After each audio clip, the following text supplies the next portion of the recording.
Welcome back. Welcome back. Welcome back. Hey, everybody. What's going on? It is the DST show, and we are live. Coming out of a little vacation from the islands where Kofi Kingston's gimmick was supposed to be. That's all I'm going to say. Other than that, it was a wonderful time. Drank, danced, ignored wrestling, but over to that negativity, we have positive that the NFL season's only a week away, with NFL kickoff opening up with a massive interconference matchup involving the Los Angeles Rams, the reigning Super Bowl champions, against the former and probably going to return as AFC East champions, the Buffalo Bills, that got Jamison Crowder to increase their receiving core, as well as having Stephon Diggs. I'm going to be watching that. Sadly, I don't know if I'm going to be calling off over to stream it. I'll be off Sunday. I'll stream the Clash of the Castle pay-per-view, knowing that that's going to be at 1 p.m. So that's going to be a lot of time on my hands, knowing that's going to be on a weekend still. So that's technically all the updates I can get for you guys at this moment of time. I understand the recent news. I wasn't live to hear about it, other than CM Punk losing the AEW World Title. I guess due to injury or due to some heat he had for saying dumb shit on social media.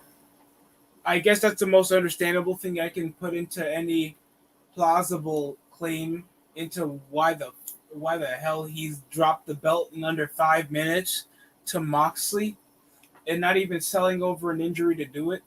I just find no understandable reason why. But besides that, that's technically the only big news that you can get from most of that, unless you guys really care that much.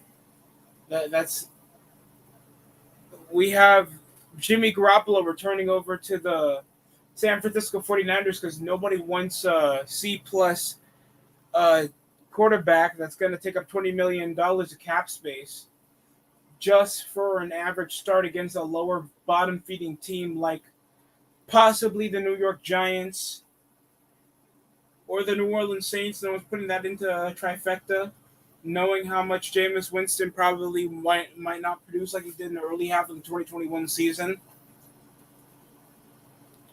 The Seattle Seahawks, knowing that they don't want to risk on 3 failures, knowing that they have to start Geno Smith over Drew Lock over the regular season. So good luck tanking for a starting quarterback. That's practically what's going on over the NFL season. We're in cut day still. So hopefully we get further news. Currently, I think I heard that Nate Sudfeld probably got cut. And we have further cuts to go over what's going on over the NFL season. There has been there was a fixture over to Jimmy Garoppolo's contract because they want a grizzled veteran to still,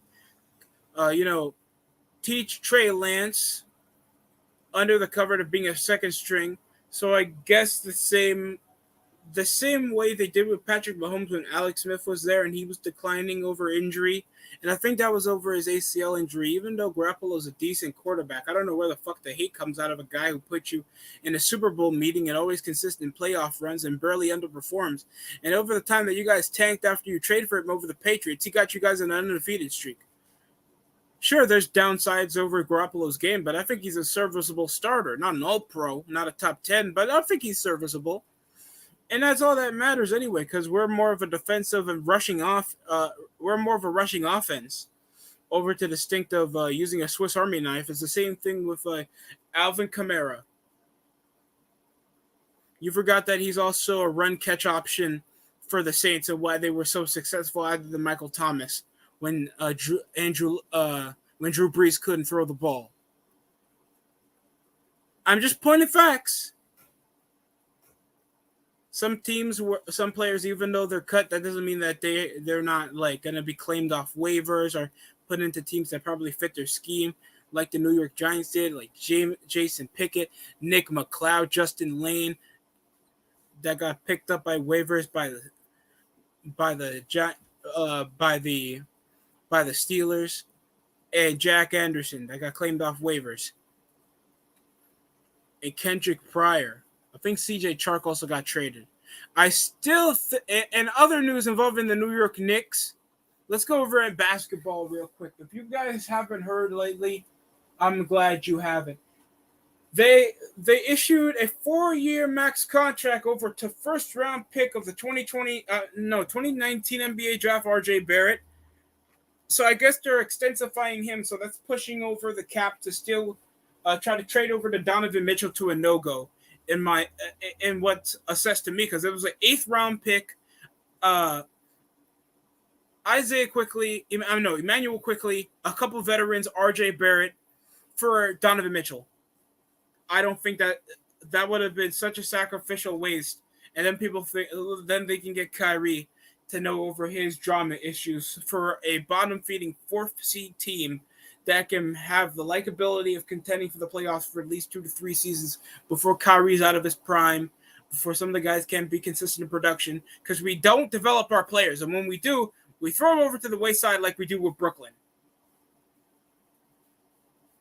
So I'm just expecting the worst, depending on the Knicks season, seeing how much they signed over for RJ Barrett. Hopefully they do develop. I feel like keeping RJ Barrett and your young core to develop is a smart thing. Also, Markieff Morris got signed by the Brooklyn Nets, and Yuta Watanabe. I think he was on the Toronto Raptors. And they try to do a thing like, oh my god, they treated like 2 midgets together when two Japanese guys were sharing the NBA floor. Yuta Watanabe and Ryu Hachimura, that guy from the Washington Wizards. That's why they have those cherry blossom uniforms. Fucking weirdos. Chet Hologram, the first round pick over the 2022 season, will miss due to a right foot injury. That's tough for him. Best of wishes, man. It's tough to hear a young player already lose his opportunity to shine this young into his career. But that's technically all I can say. The oldest 53-man roster goes to the Buccaneers, Patriots, Saints, Cardinals, and Bills. What, they have like 4? You check this out right now. I got a couple DMs here.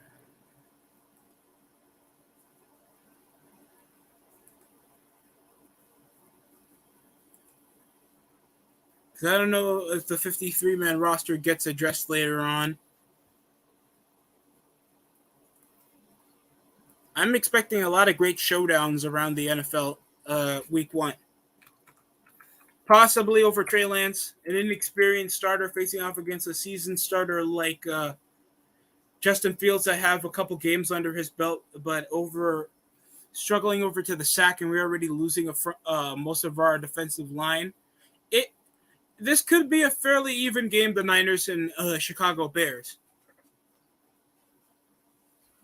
Whatever they're going to do with over Mitchell Trubisky, or how they're going to rotate the quarterback lineup in against the Cincinnati Bengals. Joe Flacco is going to be starting against the Baltimore Ravens. The Patriots always have their kryptonite against Miami, and now they have a highly more suited offense. Deshaun Watson going to Carolina. No, technically Baker Mayfield's going to start first. Deshaun Watson is still suspended for 11 games.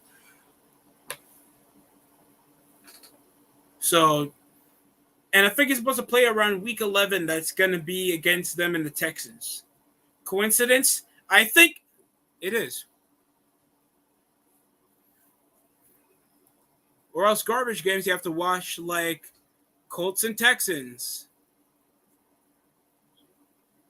Commanders in Jacksonville. Who has the ugliest newer jersey? We have a season opener rematch. Last time we kicked off the season with the Cowboys against the Buccaneers on Thursday night. Now we have Sunday night, Friday football, Sunday night primetime football involving the Cowboys and Buccaneers. That's going to be exciting. And then we got the Chargers against the Raiders in a big, highly anticipated AFC West matchup involving teams that have a lot of anticipation for playoff success.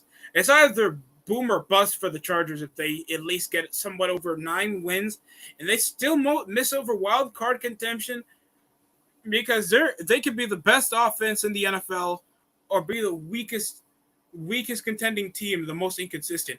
And the Raiders, they got Devontae Adams, Darren Waller, a good running rotation, and a decent backfield. They can be highly stocked into seeing if they can contend. If they're not with Derek Carr, then it's a wash for the Raiders season.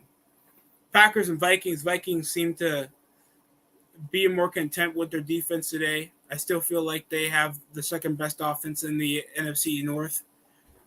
I guess Aaron Rodgers can still pimp slap them with a paperclip. And we have a home opener with the Seattle Seahawks with the returning quarterback, Russell Wilson, in our Monday night finale, where Wilson starts for the first time as a Denver Bronco. Let's ride. So that's practically what's going to happen over week 1.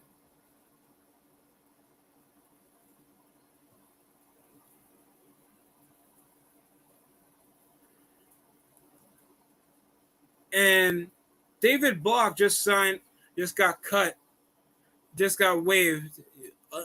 Really mediocre quarterback, and they signed Nate Sudfeld from the 49ers. That was like a third stringer over cut day. And I'm just glad, I guess, because, Garoppolo isn't going anywhere. So that's the best option, I guess. And I already heard the news about Madden 23, so I'm pretty glad I dodged a major bullet and I didn't waste my money. Because I know how damn well Madden just sucks. Madden just continues to not be free to play. Just tries to milk over any type of content that it has. And even if it is, it's not going to be lasting.